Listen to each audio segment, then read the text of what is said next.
the most important three things for the Niners this week against the Eagles. You tell me if you agree with this ranking. 1, win. 2, don't get any more injuries. 3, we need some answers on what's up with Brandon Aiyuk. You pointed this out to me. I had not seen this previously, the video that Matt Barrows posted of the 49ers when they're allowed 15 minutes. This is the receiver drills. For those of you listening to it, it's just 2 receivers go, and then what happens next caught your eye. Then Brandon Aiyuk goes solo. Odd number of receivers, John. Could just be as simple as that. Every practice we went to in training camp, when the hierarchy felt well established, it was like, yeah, the Niners have 2 sweet wide receivers and this older guy named Sanu. And their 2 sweet wide receivers were Debo and Aiyuk, as it should be, right? One guy was drafted in the second round. The other guy was traded up. They drafted in the first round. You're like, yeah, these are 2 of their better players on the team. And then all camp, you and I are talking like, God, how good can this guy be? He's just making play after play, really more than Debo. Now, he's pops a little more, I would say, in a practice setting than Debo just because his speed. He's so fast. He's just so smooth. It's crazy because Debo translates immediately to games, but it's like all those practices, I don't feel like Debo really jumps out, which isn't, who cares? Like you just want a guy to play well in the games. And so it's like all that stuff we saw in training camp. Now I see a video like that. I go, I've been to enough practices where I saw him at the front of the line. I'm not trying to overreact. That drill we've watched many times, and usually it was 11 and 19 were the first 2 guys. I bet if you go to most places, like if I just went to Eagles practice, who do you think their first 2 guys are in that drill? I hope it's Devontae Smith and Jalen Reagor. If I go to Titans practice and Vrabel's not chewing out Julio, it's Julio and AJ. If we went to Seattle practice, who do you think it would be? It'd be Lockett and DK. Like it's just a natural progression of what your top receivers do. They're at the front of the line. That to me is a little glaring. I don't think it's really disputable. That's not nothing. I don't know if it's much, but it's not nothing. And clearly there's enough going on where it's like, I just think you have to question that whatever situation they're in, it's not a good situation. And it's something that I understand. I'm all for, coaches being hard on young players and just establishing the culture. Like this is our standard. And I think the Niners have been lucky. They've had guys who are just eat, breathe, and sleep football. I'd say they're I'd say 3 best players beside like Trent, who they acquired in a trade. Fred Warner, George Kittle, and Nick Bosa. And Nick Bosa, when he's not being held back because he's coming back from an injury, you go to practice, like he just all over the place. George Kittle, since I've been around football, including Fresno State, up to this day, is one of the hardest practicers I've ever seen. All your practices. Have you ever seen a guy just like practice as hard as Kittle does? Just dive in. I mean, against third string, he doesn't care. Like it's whatever the drill, you're just like, God damn. Same with Fred. Like Fred's presence reminds me of Bowman and Willis. Khalil when he was with the Raiders. And I just do wonder, like that's their standard. And that was just like, these are our best players. It's like, we think you're a talented player. We drafted you in the first round, but for whatever reason, it doesn't feel like they believe that he is equaling that, right? I can't show you this video. Sorry, I wasn't looking at you during that. I wasn't ignoring you. I was looking for video because the receivers always would warm up right by us when we go to practice. And so I don't have enough disk space to export this video to my computer and show it to you right now without doing some maneuvering. So I'll just hold it up to the screen.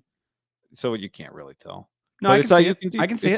That's how you can Debo going first. So the same drill at a practice we went to a month ago was completely. What happened? Is it just as simple as he hasn't been as locked in? Is it as, could we take him at face value? He's been injured. Like I don't know, man. Well, imagine for a second that this situation was happening in Seattle and you just happened to be kind of following it. And it was with DK Metcalf and Tyler Lockett. And DK Metcalf played and had a great game week 1. And Tyler Lockett had like a hamstring and he missed some practice, but he did play in the game. He had 1 punt return and then that was it. And you didn't really follow the situation, right? So you said, well, what's up? Did he get hurt on the punt return? Did he re-aggravate an injury? And someone said, no, it wasn't that. You'd go, well, what the hell's going on then? if there was some hint of disciplinary action on Tyler Lockett from the outside, if you weren't really following this situation, you go, something's up with Seattle. That's really weird. Like, that's one of their best players. I know playing them at DK's great, but the combination of the two of them is bizarre. Yeah, I mean, not bizarre, is Dynamic. scary, dynamic, whatever. B word if you want, but you just think it was kind of weird. If you weren't following it at all, you'd be like, that's kind of weird. Like, what?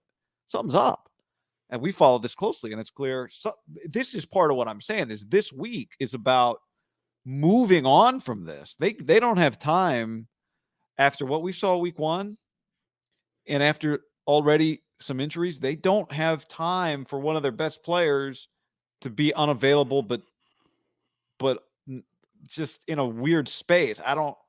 I just you need that fixed as soon as possible. Listen, Kyle knows these guys better than we do, better than any fan does, right? He's been around them. He loved Brandon Aiyuk, right? The two receivers, it was pretty clear once they both came around. It was like, that's what he wanted. Like, that was his guy. That's who he liked. Remember, we talked about it when he was drafted and the information came out. It was like CD might have been number 1, but I think Brandon Aiyuk was a lot higher to like 2 or 3 than he was 7 or 8 on the list of that great wide receiver draft, remember? Mm-hmm. And Kyle loved him. And John Lynch said that Herm, they were so locked in on that guy. So listen, they have a good feel for his personality. In my experience, and I think anyone's experience following skill guys, they can be a little bit more sensitive than other positions, right? You can, like McGlinchey, when he's arguing with Twitter, ultimately, if he's sensitive on Twitter or whatever, he's getting yelled at nonstop by the O-line coach. That's just the nature of the position. It's contentious. It's the same with Kinlaw. Like, they're getting in his shit. Because that's the nature of the trenches, right? You just like, part of the deal, dog. Just put in a chew and sit there in the meeting and take it. Yeah, take emotional it like a man. motivation is part of that position. Where receiver, it's kind of hit or miss. And you see that. It's artists. But when I see that, I see a guy like kind of down in the dumps. Because I think he went back there. I don't think Welker's like, you're at the back, dog. Like, well, either way, fuck you guys. Trouble. Coach Timo on YouTube says, I think Kyle is right. Sherfield has been balling. You got to play the dude. We're not running as many 3 receiver sets yet. I'm sure we'll see more of Aiyuk, but you got to tip your hat to Sherfield. We do tip our hat to Sherfield. We watched him in practice. He looked fantastic. He got a touchdown in the game. I mean, Guy'd be the greatest $100,000 signing in the history of $100,000 signings. I mean, but he deserves all the credit. But I know this. I know you need Brandon Aiyuk. And here's the other thing. Like the situation you just described, CD Lamb. So part of they could have had part of the DeForest Buckner thing is like you gave up Buckner, but you get Kinlaw and Aiyuk out of it, and so maybe could you have kept Buckner and just drafted CD Lamb then? Because you could have drafted CD Lamb. You passed on CD when they drafted Kinlaw. They passed on CD Lamb. No, because the way they got the pick was get rid of Buckner for the pick, right? The way they got that pick, yeah. You're right. That's true. Could you have moved up somehow? Okay, you're right. You did pass on CD Lamb. But okay, once you get rid of Buckner, taking a defensive lineman. Yeah, we're just taking another player at some other position. 100, you could have. I mean, we know that. But I'm not giving up in Brandon Aiyuk's talent. Now, I get a little nervous with these things that happen, and sometimes they happen. I'd say they happen pretty consistently around the league with young wide receivers. We saw it with Ruggs last year. Something was just off. Sometimes just things go off, and sometimes coaches, human being, I don't blame them. They're just getting locked in on the season. Like, I don't have time to hold. Like, I do think if you're going to hold anyone's hand, it's going to be a guy you draft in the first round, a wide receiver that is proven like he's a pretty good player. I get not like Dante Pettis. Like, I don't even think this guy can play. No problem. Move on. But this is not one of those situations. Kinlaw might turn out to be like, yeah, we can't even depend on him. I don't think Aiyuk is necessarily that. No, I don't think so either. I just want to see, if I'm them, that thing put to bed, bigger fish to fry. Because have you checked the schedule for the upcoming weeks? The Packers are going to look like a different team when you see them in a week, because they're about to blow the doors off the line. Short week though, Monday night. I'm saying the Niners are going to get them off a short week, but I'm just saying after they win 50-7, that game is going to feel big. They're going to destroy the Lions, don't you think? Yes, that could have been our lock of the week. I don't know, but the line was it 12.5, 14? Yeah, it was big. Lions sneaky could come back. Then They don't give up.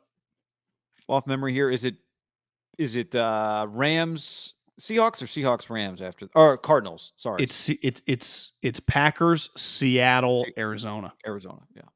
Indy, Arizona. So it just gets really, a lot of really just good teams. And who knows? We've been talking about it. We're going to see it because I've even texted with some people, not even in the Eagles organization, to just cover. I still think they think it's kind of a wait and see approach. Like the Eagles might be better than you thought, but they might be 7-10, not a 4-win team, right?